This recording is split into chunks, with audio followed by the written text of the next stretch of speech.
Good morning. Today is November the 7th, 2022. I'm Frank Farmer, and we're here today as part of the Veterans History Project. Today we have with us a very interesting veteran, a woman who served as a Navy EVAC nurse in World War II in Korea. But before I introduce our guest and say a few words about her, let me say a few words about military nurses. You know, we all kind of think that military nurses are in a fairly safe occupation. We usually think of them as being in hospitals behind the lines or in hospitals in the States, but it can be a very dangerous profession, especially a EVAC nurse. In World War II, there were 16 nurses that were killed as a result of enemy action. There were 67 nurses who were prisoners of war of the Japanese for over 4 years in the Philippines under pretty horrendous conditions. In the European theater, there was one nurse, a Lieutenant Reva Riddles, who was in an EVAC plane, unmarked, that had strayed over Aachen, Germany, and was shot down by German anti-aircraft guns. She was wounded in that, hurt. She was a prisoner of war for over 3 years. She served as a nurse in a British POW camp. After the war, Mr. Riddles developed post-traumatic stress disorder and applied for disability with the VA. The VA originally turned her down because they said she had not received injuries as a result of enemy action. She fought this for over 40 years. In 1983, the VA approved Mr. Whittle for treatment. Unfortunately, Mr. Whittle had passed away in 1981. Nurses, especially female nurses, can sometimes be treated during those days with a manner that we would not tolerate today. But they did it, they put up with it, they were in dangerous conditions. And now let's introduce you to our guest today. This is Mrs. Patricia Chambliss. Good morning, sir. Good morning, ma'am. Mrs. Chambliss was a nurse in World War II, became a medevac EVAC nurse, and served during Korea. So, Mr. Chambliss, tell us where you grew up. How did you become interested in nursing, and how did you become interested in the military? I was a native of Mankato, Minnesota. I had 4 brothers, two of them which served in the military as well. And you asked, I was always interested in nursing. From a little girl, I can remember when we played. I was the one who was treating the dolls and treating my friends, and I've always been interested in nursing. And eventually, since at those days, the only women in the military were nurses. We didn't have WACs or WAVES or SPARs back in those days. And the only way that a woman served in the military was as a nurse. And I look forward to that. And after I graduated from nursing school at St. Mary's in Rochester, Maine. Let me ask you a few questions about that. So you were always interested in a nurse. Anybody in your family been in the medical profession? Father or mother or? No, I don't have medical people in my family. But you had... I can't remember, as a little girl, I was going to be a nurse. I don't know what prompted it really, but I... Did you think of yourself, did you think of yourself as a military nurse when you had those dreams? Eventually, when I was old enough to know that there were nurses in the military, then I decided that I wanted to be in the Navy. All right. You decided the Navy, you decided you wanted to be a nurse. You said you had 4 brothers. Your 2 of your brothers were in the military, as I understand? My 2 youngest brothers. My youngest brother was in the National Guard before the war started, before Pearl Harbor, and then after Pearl Harbor, he was immediately inducted, and my brother, the second brother, enlisted the day after Pearl Harbor, and he was immediately. There were so many military coming into the service at that time. He didn't go to a stateside training camp. He was immediately aboard a ship, and he served in Australia. As far as I know, he did not have combat. I don't recall that. When he came back, though, had malaria, and he was yellow from malaria. But he survived that? Oh, yes, he did. Yes, right. he did. And you had another brother that was in combat, is that? Yes, he was. He trained at Luke Air Force Base, and was flew the hump. Now, for the viewers who may not know what the hump is, That's the CBI theater. that's the, when you say CBI, that's China, Burma, India, correct? China, Burma, India. He did that. That would be during the war. And the hump refers to the fact that The mountains. the Himalayas, Himalayas. very high. Some of the highest peaks in the world come from the Himalayas. Dangerous to fly in. Planes were crashed all the time, and your brother did that duty during the war. Yes, he did. That was my brother Francis. Did both your brothers survive the war? They did, and the younger one remained in the National Guard, and when he finally retired as a colonel in the Air Force.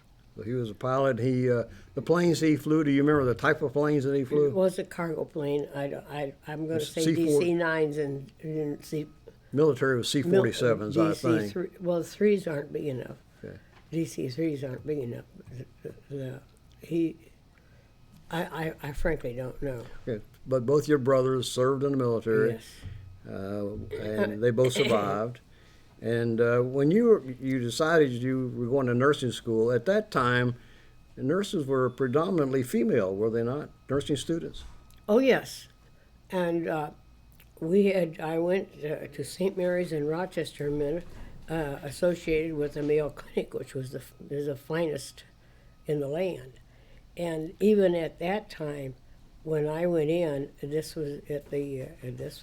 would be end of 45. I graduated in 42, and we were in the war. And even when I went in to St. Mary's, the Mayo unit had already been formed, and it was a combat serving outfit, and already deployed in the Pacific. But in your nursing school, you said you did not have any males at that time. It were students. As nurses? If we did, we might have had one, but something that was significant was that we had several Japanese women who were internees in California, Japanese internees, and they were allowed to come and train to be nurses. So these were American citizens who were of Japanese descent, and they were being, at that time, interned and... Correct. But they allowed them over to go to the nursing school? Correct. And they were under no restrictions that I know of. Well, how tough was nursing school how long was nursing school? 3 years. 3 years? And how tough was nursing school? I mean, they flunked people out? Oh, yes. If you don't make the grade, you're not there. And you have 6 months of probationary period, and let's see if you make it. And if you're going to wash out, you usually wash out at that time, after your probationary period. But I stayed, and then during that time, the U.S. Public Health Service established a cadet nurse corps, and you were obliged to, if you signed it, we got a monthly stipend. And you had to serve 6 months in a military hospital, which I did, and I'll tell you about that. And then we were obliged to remain in nursing for a period of time. Maybe 2 years, and remain in nursing or the military. We had some semblance of a military drill, but not much. It was really just a matter of being obligated to serve. And then I was stationed at Bushnell Army Hospital. When did you graduate from nursing school? In 1945. 1945, right at the end of Correct. toward the end of World War II. Right. And you were in the Navy. After graduation, I had I had makeup time to do. You miss a day, you're going to make it up. So actually, graduation was like in June, and I had to remain until about September for makeup time. And then I came back home to my parents' home, and attended the University of Minnesota in Mankato for a year. And during that time, it was at that time they weren't recruiting nurses; people were being discharged. And so when I had applied, I had to wait a period of time, and then in December of '46, they notified me that I was accepted for the Navy. So you went into the Navy, and what was your rank at that time? Well, when you go into the Navy, you're an ensign. Okay. You're an officer, and that's the lower ranks of the officers. And that was at St. Albans, New York. I don't want to fail to tell you about my duty at Bushnell, which was the Army hospital. We had 5,000 amputees, arms and legs, and they had been evacuated from Manila. These were all amputees? All 5,000 of them. That's coming back from the Philippines when they'd been released from the baton. Oh my God! So you helped take care of them? Oh yeah. There were 5,000. 5,000 amputees. That was the amputee center, and of course the. So you had your rank. You were an ensign. Correct. But that was you told me earlier that was a relative rank. Was that correct? No. It was not. At that time, it was relative rank until it was changed to actual rank. Relative meaning, and by that time when they had ways and whacks and spars and all that, those women were not commissioned. They were not commissioned as regular. They were appointed for military duty, and they did not have actual commissions. That was changed, and it was also changed. And when I went into the Navy, the nurses were given actual commission, the same as any academy graduate or anything else. You were. Well, when you tell me how you were treated as a female, at that time, and by other members of the military. At St. Albans, it was strictly a recovery hospital. It wasn't acute patients. It wasn't a war injured. Maybe, primarily not, and routine. We had some military drill, and we all laughed and giggled all the time, of course. But that we were not boots that marched up and down. Did the male enlisted ranks? Did they treat you with the respect? Well. Initially not knowing what to expect or to think, and of course we were in those days there was an extreme distinction between officers and enlisted, and naturally the enlisted men were not housed anywhere near us. We had a nurse's quarters, so it didn't come up a lot. The officers or the enlisted men on the hospital wards. If we had a Marine who was a patient, and the Marines, even though a patient, always dressed in uniform. That was a Marine. And if you had a Marine on a ward, he could keep the rest of the men in line. That was it. So you noticed a difference with the Marine Corps, and I want to get to that point because when you went, your initial base was St. Albans, correct? But from St. Albans, you were there for about a year and a half at St. Albans. Year and a half. And then you went transferred to Camp Lejeune. Camp Lejeune, which is a Marine Corps headquarters. Yeah, the viewers may not be aware that the Marine Corps Naval Care is taken care of by the Navy. It's the Navy nurses, Navy doctors, Oh, yeah. Navy corpsmen who provide the medical care for the Marine Corps then and today. So you notice a difference in the Definitely, it was the 4th Marine Division headquarters, and they were gung ho. They trained there, and you hear them clomping up and down the streets all hours of the day and nights, and gunfire on the beaches and things like that. But it was a military training place. And you said they treated you with respect of an officer. There just wasn't any question about it. There wasn't. You understand that the nurses' quarters and the hospital area was distinct from the barracks, and so minimal opportunity to be respected or not respected would be at the PX, for instance, at the Post Exchange, and I think that the Marines treated us very respectfully.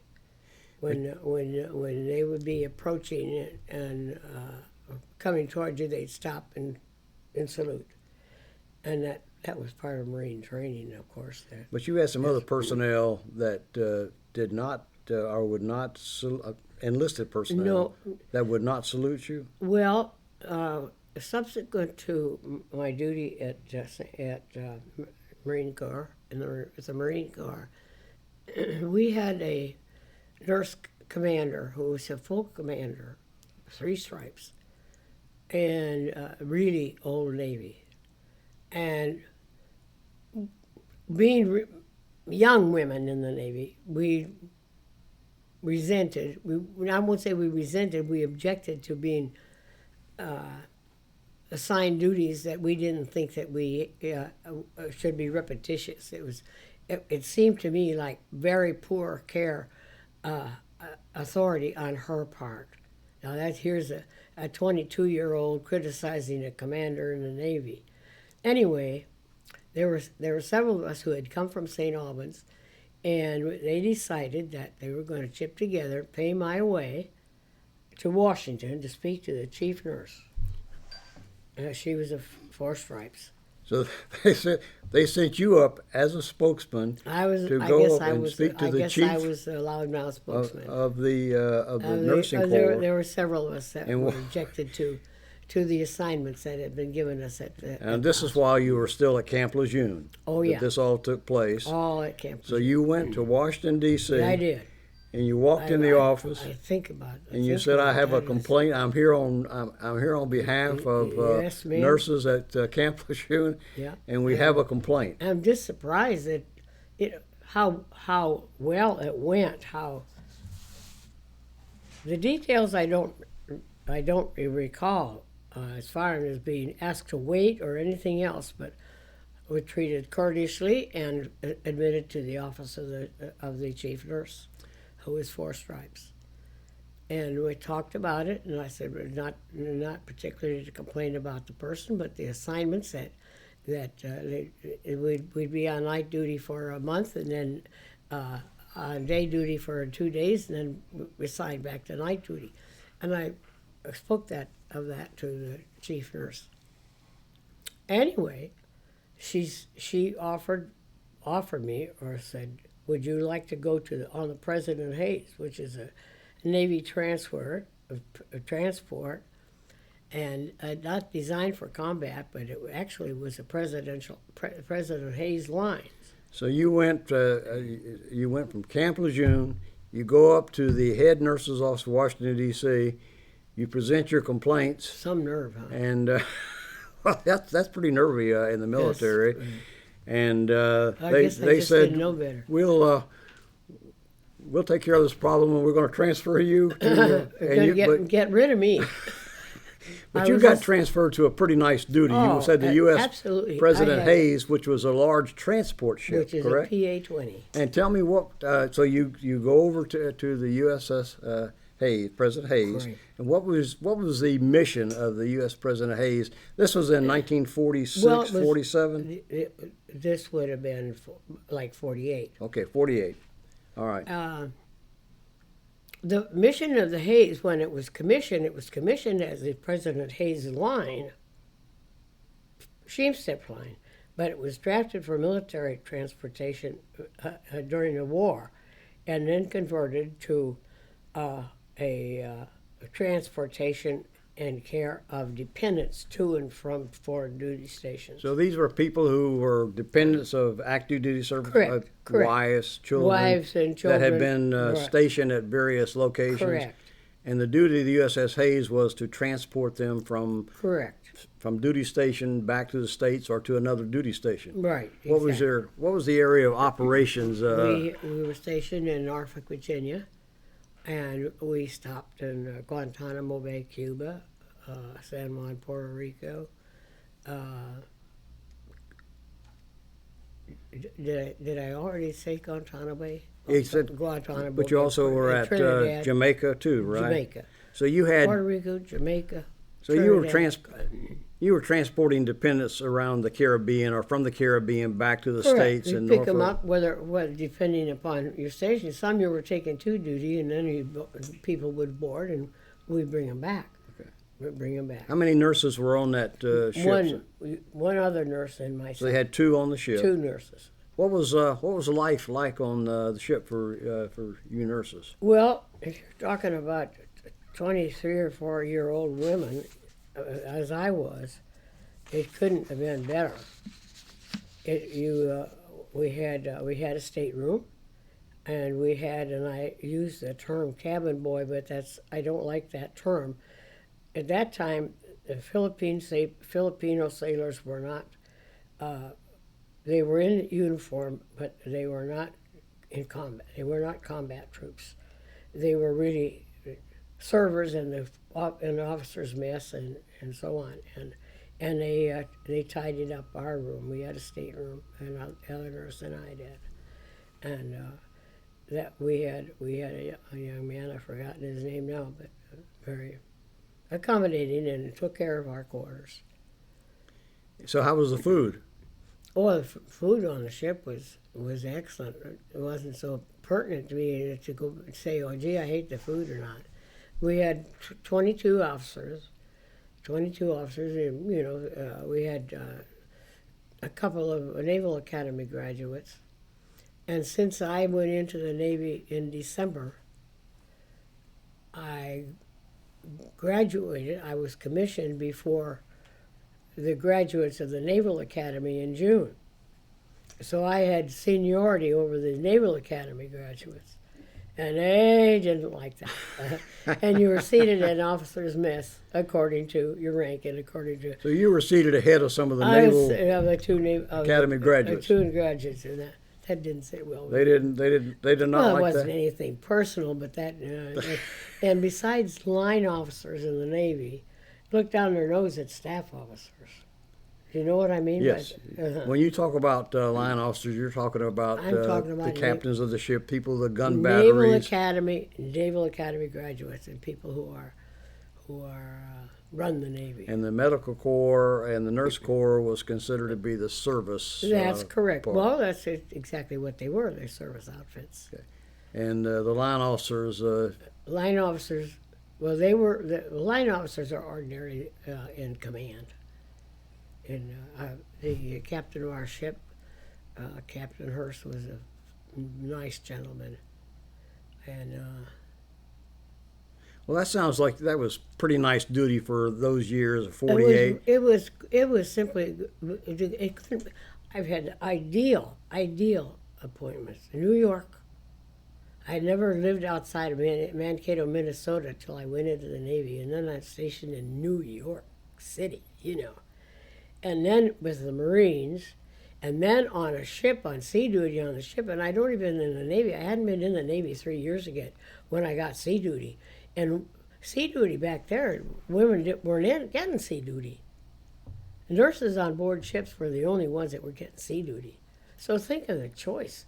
Think of the choice duty that I had in the Navy. So you had that you had a beautiful billet, nice quarters. Oh, yeah. But yet, 1949, 1950, you decided you wanted to get some further training, and you wanted to become a Navy EVAC nurse. We were coming back to Norfolk after making this tour of the Caribbean, or to Guantanamo Bay and so on, coming back through Panama, through the canal, we received orders that the ship was to be decommissioned. And so that was, we were en route to San Diego, in which case we would have been fitted, and we were going to go to China and Japan, and then that was all cut short. So the ship was decommissioned in San Diego, and consequently I was assigned to a naval hospital at Mare Island, which is a naval On the shipyard. West Coast? Yes, sir. Okay. In San Francisco Okay. area. And from there you had decided... Then that's when the Korean War broke out. That was during Korea. And they asked for flight nurses. And since I had been going to a night school also at the college there in Vallejo, and my papers were already prepared. I had papers in Washington for study, Navy tradition and all that, and then all my papers from the college in Vallejo. And so all my papers were there to present. And I was immediately appointed to go to Gunter Air Force Base in Montgomery, Alabama. That was the training school for EVAC nurses for both the Army and Oh the yes, Navy. and we had British nurses, we had Australians, we had, anyway, because it was EVAC assigned, Canadian as well. Well, tell us, what are some of the subjects you studied? Well, the thing that was the most difficult was the pressure, the effects of medicines on a plane that was either pressurized or not pressurized. The effects of medicine on that, and at that time, since we were preparing for EVAC, we could have been a triage for our stations that we went to, as contrasted to later on, as the Navy, we went in and picked up the people that had already been triaged. The Army nurses did a wonderful job, and it's probably those nurses that were killed in combat. They were triaged right up in the front lines in the military hospitals on the battlefields. But they'd already been in triage, and they'd be waiting at the airport for us to pick them up. So how long was EVAC school? Do you remember? I'm going to say 3 months. Okay.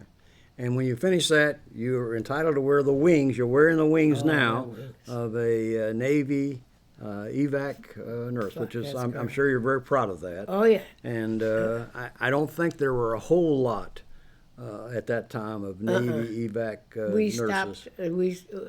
We stopped them on their tracks when they'd see our uniforms and Navy wings. You know, it was so. They were kind of amazed to see that, huh? Right. Oh my gosh! And you still wear it today, and oh yeah. And I can tell you're very proud of it, and you should be very proud of it. So you graduated from, and the Korean War is going on, and you're a Navy EVAC nurse. Tell me, what type of planes did the Navy use to evac wounded? Do you remember? DC-7s, I think, and on one we had a Super Connie. That was the biggest plane that we had, and DC-7s mostly. Now, you had said that most of the initial triaging had been done by the Army, Correct. by Army nurses, and so when you got them, they were convalescing or recovering. No, not necessarily convalescing, but they would not send a combat person who was just off the battlefield on an EVAC. They would send him to a hospital or triage station, treat them, and then if they needed further treatment, when they needed further treatment, then they were delivered to the airports for us. Okay, We picked them up at the airport. So you transported them from hospital to another hospital? No, just picked them up at the airport. We flew into Tokyo, and Manila, Philippines, and Wetak, Guam, those South Pacific islands, and they were recovering or near war injured, but they'd always been to triage first. You understand? And these were the Korean War veterans at that time. There would have been Korean War and men on duty in the Philippines and so on. And what was how many nurses did you have on each flight? Two nurses on each flight? One captain. The other nurse was the captain in the Air Force, and I was a full lieutenant in the Navy. Now, you, as a Navy evac nurse, you were attached, were you not, to a Air Force Correct. Evac unit as such? Correct. Because you said there was the other nurse was a Air Force captain. Correct. Right. We all trained at Gunter Air Force Base which is an Air regardless Force. of we had Canadians and Australian and Army, and you saw the different uniforms there on the picture. Do you remember how many flying hours you accumulated during that time? Oh, I wish you hadn't asked me that. I can't. That's okay. I couldn't remember. I couldn't remember either. I was just curious. Well, and somehow, naturally, we had to keep a log. Yes. And it's long since been gone with Hawaii and duty in Honolulu and trips to Venezuela and living in Venezuela and moving and so on. And those So there was still some pretty nice places where you said Honolulu. That must have been fairly nice. Oh yeah, we were. That was VR-8. The Navy squadron was VR-8 attached at Hickam, the 1453rd Air-EVAC Squadron, and it was en route. We had been assigned from Gunter to those foreign duty stations, and 2 or 3 other nurses and I were in my group at Gunter. We sailed from San Francisco to Honolulu, and that's where I met my husband. You met your husband during the Korean War? On the ship, on the President Hayes. Okay, so here you are. You're a medevac nurse in Korea. You're flying now. Planes, we forget flying planes can be dangerous. Were you ever in a mishap or a near mishap? One near mishap. Going off of the on the runway. I believe it was in Guam, and we were taking off on the runway. But as soon as we ran out of air, we ran out of space, and the engines quit. But we didn't crash. We didn't have to evacuate. The pilot recovered the plane before it went? Correct. We ran out of power. Okay. So as I said... All we were thinking about, oh my God, are we going to get these men on stretchers off this plane on the water? But it didn't happen. Thank goodness. Well, as I said at the beginning, being a military nurse can be a dangerous occupation. So you met your husband in 52, 53? I don't know. Bucky, when did I meet him? Well, it would have been 50. Bucky was born in 54, and David was born in... And at that time, the military, if you got pregnant, you had to get out of the military. Is that right? That's correct. Is that when you got out of the military? We made a note. I served when women at that time had to get out of the military. And that's all been changed, of course. They're wearing maternity outfits and the... Oh yeah. And all. Yes. Yes, but when you became pregnant, you had to get out. So you had to get out. You left 54. You had 8 years of or 9 years Correct. of active. Almost 9 years. 9 years of active duty. I met and married in Hawaii. Married in the chapel at Hickam Air Force Base. You married a merchant mariner, you told me. Yes, he graduated from the U.S. Merchant Marine Academy, and we married. We bought a house there on Sunset Beach, where all the big waves are, and Bucky, my older son, was born there at Tripper Army Hospital. Now you mentioned, things have changed in the military since you first joined it. From women having to be to get out if they got pregnant, women having relative rank, sometimes being discriminated against in promotions, and today that's changed tremendously. Very much so. We have And female admirals, as females that are flying right, jet planes. The chief nurse would have been. She's an admiral now, not the same one. Yeah. That's right. Well, they just did not promote them as that. So, what do you think about the changes today in the military in regards to I think females? the opportunity for women in the military is fine, but I will not get over my old-fashioned idea that the prime duty pride is a family, taking care of your family, and if you have a family, I think that the women should be taking care of their family. Well, they've managed to do that even while serving in the military. Some of them, but yeah. it's just something loses your knot. Now I know. Excuse me, yes, sir. No, I was going to say you after you got out of the Navy, you told me you lived in South America for a while, and now you're retired here in New Smyrna Beach, Florida, and you're quite a bridge player. I have been told. Yeah. Well, I'll tell you if nobody else did. I'm very enthusiastic about bridge, and it's been a lifeline for me. I studied bridge myself from a bridge book. It's called an auto bridge while I was on the President Hayes, and it's a box where you move slides to see what you did, and then you see what the opponents do, and so on.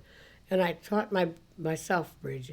I played bridge in the Navy on the ship as well as in the officers' club when we were in port, and the opportunity for doing that. But subsequently, when I was discharged from the Navy and lived in Houston, Texas, we were assigned. My husband was assigned as an insurance man in Maracaibo, Venezuela, and we started the American Contract Bridge League game in Maracaibo, Venezuela. And it still exists. We started that game. And when you moved here to New Smyrna Beach, I understand you joined the yacht club. It was a lifeline to me. And I wasn't here a week, but the Commodore of the yacht club was just, they were kind of pressed for members back, and those were kind of in a depressed area. And the Commodore of the yacht club, Francis Corno, came to my door and asked me if I wanted to join. And it cost me $25. I think it's $10,000. It's a lot more than $25. It's more than $25, but I've been a member ever since. That was in 1968. In November of 1968, I joined the yacht club. Now, what's the highest rank you can get as a bridge player to be recognized? Well, it goes from. We'll start with Life Master, Gold Life Master, Emerald Life Master, and on up the line. I have about 1,900 points. I'm an Emerald Life Master. It goes from world class people with 10,000, 15, 20,000 match points. That's a lot. That's a lot of bridge. That's a lot. And you're still playing now? Oh yes. Unfortunately, when I came here, it was a lifesaver to me because I immediately got involved. And it was a duplicate bridge, and eventually became the director, which I directed for 40 years, and the tournament games. And I had taught bridge lessons with Shirley Silverman and Carolyn Sidnor and Max Hardy and a multitude of teachers and I had them come as guests as well. And you were able to you participated in Honor Flight. For those who don't know what Honor Flight is, it's a flight for the veterans from their hometown to Washington, D.C., where they're honored and escorted about their for their military service. And you went on the Honor Flight, yes, did you not? What a wonderful experience it was. And friends that I knew, Ray Banis and Charles Kitching and other veterans. and we couldn't have been received with more honor. And Embry-Riddle had a banquet for us, and honor guards. Every place we went, we had honor guards. And we walked into the Embry-Riddle cafeteria there, we had an honor guard. And when we went to the airport, we had an honor guard. And the buses that transported, they had firemen with hoses, you know, big hoses that showered our airplane with for a welcome. Well, that's great. It was very, very That's great. honorable. Very nice. Well, Mr. Chambliss, you know, we're getting close to the end of the session now, and you told me you're 98 years old, and looking back over your You Navy... want everybody to know I'm 98?